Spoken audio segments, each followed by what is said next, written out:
अगर अभी आपकी उम्र 14 से 23 साल के बीच है तो अगले 10 मिनट आपकी लाइफ के सबसे बेस्ट 10 मिनट होने वाले हैं।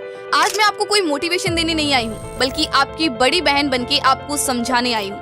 आपके साथ शेयर करने आई हूँ वो 10 एडवाइसेस जो मैं अपने यंगर सेल्फ को देना चाहती हूँ। पर अफसोस, ना तो मेरे पास टाइम मशीन है और ना ही मैं अपना पास्ट बदल सकती हूँ। लेकिन अगर आप मुझे अपनी बड़ी बहन मानते हो तो ये मेरा फर्ज बनता है कि मैं वो सब आपसे शेयर करूँ, ताकि आप मेरी गलतियाँ रिपीट ना करो और आपको वो स्ट्रगल और पेन फेस ना करने पड़े जो मैंने किए। तो अभी अपनी एज कमेंट सेक्शन में लिखो and state this video in full screen और प्रॉमिस करो कि वीडियो का एक भी पार्ट मिस नहीं करोगे। So let's begin. केवल किताबें मत पढ़ो, जिंदगी को भी पढ़ो। Never get into a comfort zone at this age. Number 1, ignore what everyone your age is doing. School के टाइम पे मेरी एज की सारी गर्ल्स के पास, मेरे फ्रेंड्स के पास इंस्टाग्राम अकाउंट्स थे। वो रील्स बनाना जानती थी, सारे ट्रेंड्स फॉलो करती थी, काफी अच्छा मेकअप कर लेती थी। अब मुझे तो ना मेकअप करना आता था और ना ही रील बनाना। इवन उस टाइम तक तो मुझे पता तक नहीं था कि ये रील होती क्या है। एक बार मेरी फ्रेंड ने पूछा, तेरी इंस्टा आईडी क्या है? एंड आई वाज लाइक, क्योंकि मुझे इन सब में खास इंटरेस्ट था ही नहीं। But I felt so much pressure to follow what other people were doing. मैं सोचती थी कि शायद जो वो कर रही है वो कूल है और मुझे भी उनके जैसा बनना चाहिए। बट एक चीज समझने में मुझे काफी टाइम लगा कि सबके इंटरेस्ट, गोल और प्रायोरिटीज अलग होते हैं और जरूरी नहीं है कि जो सब कर रहे हैं वो मुझे भी करना है। अगर मैं किसी चीज में जेन्युइनली इंटरेस्टेड नहीं हूँ तो बस ब्लाइंडली उसे फॉलो करना मुझे खुश तो नहीं करेगा ना। फिर स्कूल खत्म हुआ, कॉलेज आया, सब लोग अपने रास्ते पे थे। कोई कॉम्पिटिटिव एग्जाम की तैयारी कर रहा था तो कोई थोड़ी बहुत सैलरी पे छोटी मोटी जॉब कर रहा था। मुझे लगता था कि यार सब कुछ न कुछ कर रहे हैं, कमा रहे हैं, और मैं क्या कर रही थी? एक YouTube चैनल पे काम कर रही थी जो अभी तक मोनेटाइज भी नहीं हुआ था। ये सोच सोच के मैं अंदर ही अंदर डीमोटिवेट फील कर रही थी।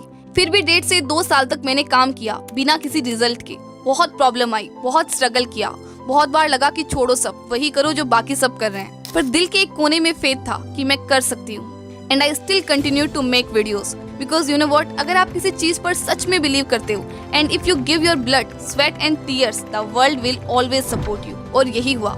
एक दिन एक वीडियो वायरल हुई with 1.5 lakh views. Finally channel monetise हो गया और आज हम 1 लाख लोगों की स्ट्रॉन्ग कम्युनिटी है। तब मुझे समझ आया कि जो मैं कर रही थी वो अलग था, इसीलिए डिफिकल्ट था। पर इसका मतलब ये नहीं है कि मैं कुछ गलत कर रही थी। अपने आसपास आप जो देख रहे हो जरूरी नहीं है कि वो पूरा सच है। कभी कभी जो दिखता है वो नहीं होता और जो नहीं दिखता वो होता है। हो सकता है कि जो लोग बड़ी बड़ी बातें कर रहे हैं, सोफ कर रहे हैं जैसे पता नहीं वो क्या ही कर रहे हैं, वो एक्चुअली कुछ कर ही ना रही हो।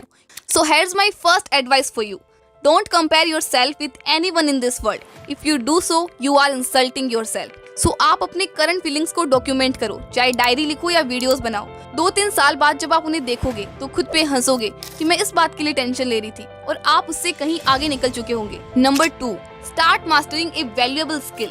मैक्सिमम लोग स्कूल और कॉलेज पास करते हैं बिना किसी ऐसी स्किल के जो उन्हें पैसा कमाने में हेल्प करे। क्यों? क्योंकि उन्हें लगता है कि टाइम नहीं है, अभी कैसे सीखें। लेकिन एक स्टडी के हिसाब से अगर आप किसी भी स्किल में 100 घंटे लगा दो, बस रोज के 20 मिनट, तो 1 साल बाद आप 95% लोगों से आगे निकल जाओगे। यहाँ प्रॉब्लम ये है कि मैक्सिमम लोग ऑल और नथिंग माइंडसेट लेके चलते हैं। 1 घंटा मेरे पास है नहीं और 20 मिनट से तो वैसे भी कुछ नहीं होने वाला। लेकिन अगर आप सिर्फ 20 मिनट डेली देना स्टार्ट करो तो फ्यूचर में आपको पैसा कमाने का एंडलेस ऑप्शन मिल सकता है। फिर आपको ये नहीं कहना पड़ेगा कि पैसा कैसे कमाएं। That's why एक वैल्यूएबल स्किल सीखना is one of the smartest investment you can make। Video editing, writing, graphic designing, ऐसे हजारों स्किल्स है जो आप फ्री में YouTube से सीख सकते हो। तो खुद से पूछो वो कौन सी स्किल है जो मैं सीखना चाहती हूँ, और खुद से कमिटमेंट करो कि मैं डेली 20 मिनट अपनी स्किल को मास्टर करने में इन्वेस्ट करूंगी। Number 3, stop worrying what others think of you. But wait, जब मैं बोलती हूँ don't care what others think, इसका मतलब ये नहीं है कि आप फॉर्मल मीटिंग में कैजुअल कपड़े पहन लो या नो पार्किंग एरिया में अपनी स्कूटी पार्क कर दो, क्योंकि हु केयर्स। बिल्कुल नहीं। मैं जो कहना चाहती हूँ वो ये है कि दूसरों के ओपिनियन से इतना भी मत डरो कि आप अपनी लाइफ को ही ठीक से ना जी पाओ। अब यहाँ सवाल ये है कि हमें किन लोगों की बातों की केयर करनी चाहिए और किन की नहीं। ये डिसाइड करते वक्त 3 सवाल पूछो। नंबर 1, वो इंसान आपकी लाइफ में कितना इम्पोर्टेंट है। Number 2, what is there intention, वो आपको जेन्युइनली हेल्प करना चाहता है या नीचा दिखाना। नंबर 3, क्या उस इंसान का उस चीज में एक्सपीरियंस है। एग्जाम्पल के लिए अगर किसी को फैशन का 0 नॉलेज है और वो आपके कपड़ों पर और आप पर कमेंट करे कि आप बिल्कुल अच्छे नहीं दिख रहे, तो क्या आपको सीरियसली लेने की जरूरत है? नहीं ना। लेकिन अगर कोई फैशन एक्सपर्ट आपके कपड़ों के बारे में कुछ कहे तो मे भी उनकी बात आपको सुननी चाहिए। पर तभी जब वो आपकी अपनी वैल्यूज के साथ अलाइन हो। सो यहाँ से आप 2 एडवाइस ले सकते हो। नंबर 1, आपको ऐसे टॉक्सिक लोगों के ओपिनियन से कोई फर्क नहीं पड़ना चाहिए जिनको दूसरों को नीचा दिखाने में खुशी मिलती है और ये उनकी आदत बन चुकी है। So what they think of you is none of your business. Number 2, be so busy improving yourself that you have no time to criticise others, क्योंकि जितना कम आप दूसरों को जज करोगे उतना ही कम आप दूसरों की जजमेंट से डरोगे।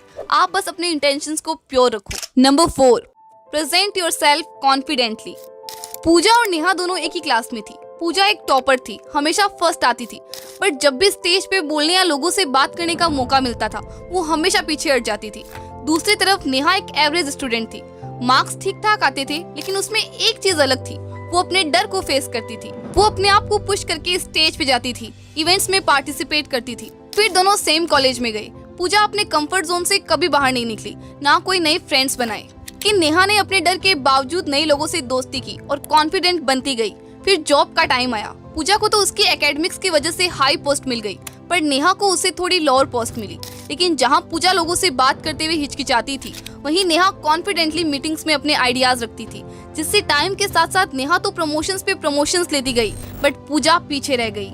ये कहानी सिर्फ जॉब तक लिमिटेड नहीं है, बल्कि लाइफ के हर एरिया में अगर आपको लोगों से बात करना और अपने आप को कॉन्फिडेंटली प्रेजेंट करना नहीं आता, तो आप चाहे कितने भी टैलेंटेड क्यों ना हो, पीछे रह जाओगे। इसलिए यहाँ मेरी 3 एडवाइस है आपके लिए। नंबर 1, डर सबको लगता है, गला सबका सूखता है, पर डर से डरोगे तो कुछ बड़ा कैसे करोगे। इसीलिए जब भी स्टेज पे जाने का मौका मिले, डरो मत, जाओ और ट्राई करो। नंबर 2, जब भी मौका मिले 2 से ज्यादा लोगों के सामने बात करने का, आप ना नहीं करोगे। चाहे छोटी सी बात ही क्यों ना हो, कॉन्फिडेंटली बोलो, चाहे फ्रेंड्स हो, फैमिली हो या रिलेटिव्स। जज करेंगे, हंसेंगे, हंसने दो यार। नंबर 3, अपने आप को प्रेजेंट करना सीखो। जो कपड़े आप पे सूट करते हैं वो पहनो, नेल्स क्लीन रखो और एक अच्छी फ्रेग्रेंस भी यूज करो। But remember, confidence is not they will like me, confidence is I will be fine if they don't. Number 5, protect your mind. हमारा दिमाग एक कंप्यूटर की तरह है, जो भी हम इसमें इनपुट करते हैं वही आउटपुट मिलता है। अगर हम unnecessary drama shows, negative web series या फिर गलत इन्फ्लुएंसर्स को फॉलो करते हैं, तो हमारा माइंडसेट भी वैसे ही नेगेटिव बन जाता है। धीरे धीरे हम सेल्फ डाउट करना शुरू कर देते हैं और बिना किसी वजह से लो फील करने लगते हैं। ये एक साइलेंट ट्रैप है जो आपके दिमाग को खराब कर रहा है। तो क्या दीदी हम सारे सोशल मीडिया ऐप डिलीट कर दे? नहीं, मैं ये नहीं कह रही हूँ कि आप सारे सोशल मीडिया ऐप्स डिलीट कर दो। Even I think that social media can be a great tool for education and inspiration, but मैं highly recommend करूँगी to unfollowing all the people who don't serve you anymore. जो भी content आपकी time और energy consume कर रहे हैं, simply unfollow them. Algorithm को बताओ कि मुझे इन्हें recommend करना बंद करो. Also choose your friends wisely. अभी अपनी आंखें बंद करो और अपने दोस्तों के बारे में सोचो, because you are the average of the 5 people you spend the most time with. अगर आपके दोस्त टॉक्सिक है, गलत चीजें करते हैं और आपको भी वही करने को इन्फ्लुएंस करते हैं, तो अभी से डिस्टेंस बनाओ। सही दोस्त वो होते हैं जो आपको मोटिवेट करें, आपको गलत करने से रोकें और हर टफ सिचुएशन में आपका साथ दें। Number 6, do what you love. School से लेकर कॉलेज तक हमें सिर्फ एक ही बात बोली जाती है, बस पढ़ाई करो, करियर बनाओ। But it's very important to have 1 or 2 things in life which actually make us feel alive. मैं खुद बचपन से सिंगिंग और इंस्ट्रूमेंट्स बजाने का शौक रखती हूँ, लेकिन कभी सीरियसली लिया ही नहीं। अब जाके मैंने एक यूकुलेले लिया है और मैं सीख रही हूँ और गिटार भी लेने वाली हूँ। पर एक रिग्रेट रहता है कि काश मैं पहले स्टार्ट करती, और मैं नहीं चाहती कि आपके साथ भी यही हो। मुझे पता है पढ़ाई और पैसा बहुत इंपॉर्टेंट है, लेकिन सिर्फ उनके पीछे भागकर अपने आप को खोना भी तो गलत है ना। बैलेंस मेंटेन करना सीखो। अगर आपको singing, dancing, acting, cooking, painting, crafting या किसी भी चीज़ का शौक है तो उसे दिल से करो, क्योंकि वही चीज़ें आपको जिंदा महसूस कराती है। तो अपनी जिंदगी को सिर्फ सरवाइव मत करो, उसे जियो। कहना आसान है दीदी, पर पेरेंट्स ही सपोर्ट नहीं करते, क्या करें? Then first thing to do is stop complaining. हम लाइफ में कितना कंप्लेन करते हैं, मेरे पास ये नहीं है, वो नहीं है, मेरे मम्मी पापा सपोर्ट नहीं करते, मैं कैसे करूं? पर एक सेकेंड रुको, जब हम रील्स स्क्रॉल करते हैं तब क्या पेरेंट्स हमें सपोर्ट करते हैं कि बेटा हम तुम्हारे साथ हैं, जाओ जाओ जाके और रील्स स्क्रॉल कर लो और वेब सीरीज देख लो? नहीं ना, फिर भी आप करते हो बिना किसी के सपोर्ट के। फिर जब बात आती है कोई स्किल सीखने की, कुछ नया करने की, तब क्यों बोलते हो कि सपोर्ट नहीं है? क्यों बस कंप्लेन करते रहते हो यार? सच तो ये है कि कंप्लेन करने से कुछ चेंज नहीं होता, चेंज होता है एक्शन लेने से। जब मैंने यूट्यूब चैनल शुरू किया था तब मेरे पास कुछ नहीं था, इवन मुझे एडिटिंग का भी नहीं आता था। पर अगर मैं कंप्लेन करती रहती कि मेरे पास तो लैपटॉप नहीं है, माइक नहीं है, पेरेंट्स भी सपोर्टिव नहीं है, मैं शुरू ही नहीं कर पाती।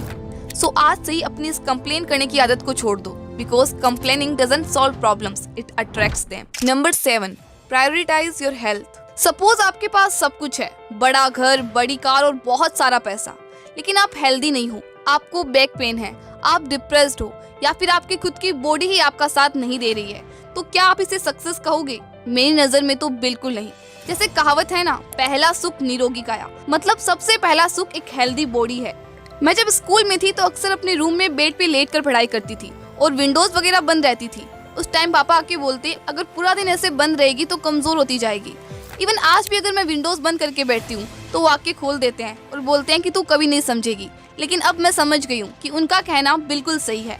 ह्यूमन बॉडी को फ्रेश ऑक्सीजन और सनलाइट की जरूरत होती है, तो प्लीज पूरा दिन घर में मत रहो, बाहर जाओ और अपनी बॉडी को जरूरी ऑक्सीजन और सनलाइट दो। सुबह सनराइज के 2 घंटे तक और शाम को सनसेट के पहले 2 घंटे तक की सनलाइट लो। ये परफेक्ट टाइम होता है सनलाइट लेने का। Apart from this you need a good posture and for that you need to play sports. एक साइंटिफिक रिसर्च कंडक्ट करी गई जिसमें बचपन से स्पोर्ट्स खेलने वाले लोग और कभी स्पोर्ट्स ना खेलने वाले लोगों की हेल्थ और पोस्चर कंपेयर करी गई। और आपको पता है रिजल्ट क्या था? जिन्होंने स्पोर्ट्स खेला था उनकी हेल्थ और पोस्चर कंपैरेटिवली स्ट्रॉन्ग था। बट आजकल हम क्या करते हैं, चाहे स्टडी करो या काम, पूरे टाइम एक ही जगह पर बैठे रहते हैं। आज 10 साल का बच्चा भी कहता है मुझे स्ट्रेस है, एंग्जाइटी है। सोच के देखो फ्यूचर में क्या होगा उनका। मैं बस ये कहना चाहती हूँ कि कोई भी एक स्पोर्ट्स खेलना शुरू कर दो जो आपको पसंद हो। मेरे लिए वो बैडमिंटन है जो मैं अपनी सिस्टर के साथ खेलती हूँ। आपके लिए क्रिकेट, फुटबॉल या बास्केटबॉल हो सकता है। Be grateful towards your parents. कभी सोचा है जब आप बीमार होते हो आपके पेरेंट्स आपसे ज्यादा परेशान होते हैं। जब आप लेट से घर आते हो वो आपको डांटते हैं क्योंकि उन्हें आपकी फिक्र है कि आप ठीक हो या नहीं। जब हम खुश होते हैं तो कौन सबसे पहले सेलिब्रेट करता है? हमारे पेरेंट्स। हम सब ने लाइफ के किसी न किसी फेज में ये जरूर सोचा होगा कि मेरे पेरेंट्स मुझे समझते नहीं हैं, मेरी वैल्यू नहीं करते, हर चीज पे टोकते हैं। पर सच तो ये है कि दुनिया में सिर्फ आपके मम्मी पापा ही है जो बिना किसी कंडीशन के आपसे प्यार करते हैं। कभी हम स्कूल, कॉलेज और करियर की दौड़ में बिजी होते हैं, कभी अपने दोस्तों के साथ तो कभी अपने फोन में। शायद वो खुद ना बोले बट अंदर से वो भी चाहते हैं कि उनके बच्चे उनके साथ टाइम स्पेंड करें। डिनर एक साथ करो, चाय पे गप्पे मारो या कोई फनी शो देखो, उनकी कहानियां सुनो, उनकी फीलिंग्स समझो। तो आज ही आंखें बंद करके उन्हें दिल से शुक्रिया अदा करना। आपकी छोटे से एफर्ट से उनके चेहरे पे जो खुशी आएगी ना, वो प्राइसलेस होगी। Number 10, get closer to God. कभी कभी लाइफ में ऐसा लगता है ना कि हम अकेले हो गए हैं, कोई हमें नहीं समझ पा रहा। तब एक चीज जो मेरे लिए हमेशा काम करती है वो है भगवान के साथ कनेक्ट होना। अब कई लोग सोचते हैं कि स्पिरिचुअलिटी सिर्फ बूढ़े लोगों के लिए होती है, पर ट्रस्ट मी, जितना जल्दी हम अपने स्पिरिचुअल साइड को समझते हैं उतना ही स्ट्रांगली हम अपनी लाइफ के चैलेंजेस को फेस कर पाते हैं। मैं जब अपनी लाइफ में स्टक फील करती हूँ तो मैं अपने घर के मंदिर के सामने बैठ जाती हूँ और दिल से बातें करती हूँ, जैसे अपने खास दोस्त से करते हैं ना, वैसे ही। मैं कभी ये नहीं कहती कि भगवान मुझे ये दे दो, वो दे दो। मैं बस यही कहती हूँ, हे भगवान, मैं आपकी बच्ची हूँ, मैं अपनी तरफ से अपना बेस्ट दूंगी और कभी गलत नहीं सोचूंगी किसी के लिए। बस मुझे गाइड करना और हमेशा मेरे साथ रहना। और सच कहूँ तो इतनी शांति मिलती है कि जैसे मेरे सारे टेंशन गायब हो जाते हैं। पर एक बात हमेशा याद रखना, God helps those who help themselves. अगर आप दिल से मेहनत करते हो और किसी का बुरा नहीं सोचते तो यूनिवर्स भी आपके फेवर में काम करता है। तो आज से ही भगवान को अपने दोस्त की तरह ट्रीट करो, आप अपने अंदर एक अलग ही स्ट्रेंथ फील करोगे। मेरी फेवरेट प्रार्थना की कुछ लाइंस आपको सुनाती हूँ। इतनी शक्ति हमें देना दाता, मन का विश्वास कमजोर होना, हम चले नेक रास्ते पे हमसे भूल कर भी कोई भूल होना। सो ये थी वो 10 एडवाइसेस जो मैं आपको देना चाहती थी। आप चाहो तो स्क्रीनशॉट ले सकते हो।